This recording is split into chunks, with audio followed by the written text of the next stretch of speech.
Hey guys, Talisha from P3 here. Now, I just got back to the office after a really good in-service I was doing at a clinic in Adelaide, just running through some running assessment and strength and conditioning stuff with a group of really amazing podiatrists. And there was one topic that came up that I actually thought was quite interesting, and I just thought I would share it. And we were talking about, so I was talking to one of the more recent graduate podiatrists, and he was telling me sort of about the uncertainty that he was feeling. And it's something I think all of us can very much appreciate when it comes to rehabilitation, where we sort of feel that, oh my God, I need to get it right, where I need the right exercise, the right sets, the right reps, so the perfect dosage.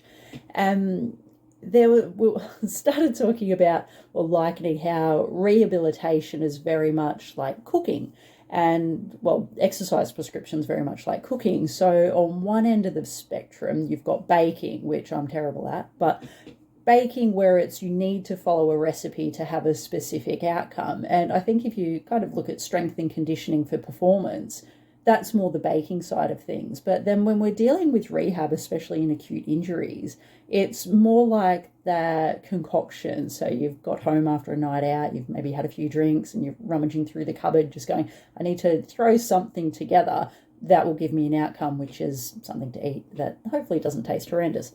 And with this, so when we're concocting something, there's certain things that we know definitely don't go together, right? So an acute ankle sprain is probably not compatible with plyometric exercises, but an ankle sprain with mobility or low-grade strength or low-grade tensile loading, you know that that sort of flavor combination might marry up not too bad, but then how much do we integrate? And that's where, again, there's a benefit of rehabilitation following a framework as opposed to marrying ourselves to a protocol. If we know the rough guidelines, so you might know that with this specific injury in this stage of healing, there might be X, Y, Z types of exercises that are more or less appropriate. And then the dosage is actually quite fluid as well. And essentially the perfect dosage of an exercise, especially when we're in the earlier stages of rehabilitation, is the amount of exercise that will trigger a positive adaptation or help us achieve our therapeutic goal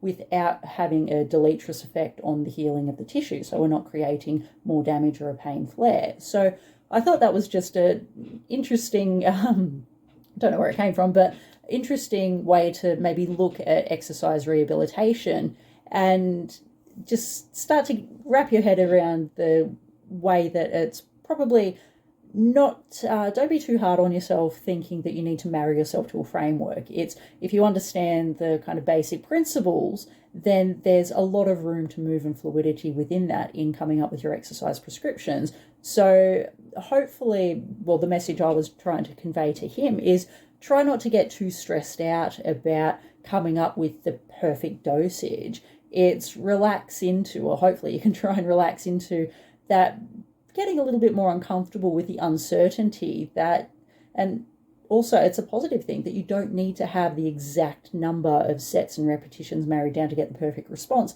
If you're in the rough area and you're triggering positive adaptation as opposed to triggering negative response, you're moving in the right direction. So that's just my random thought process for the day. Thought I would share it with you, and I will catch you next time.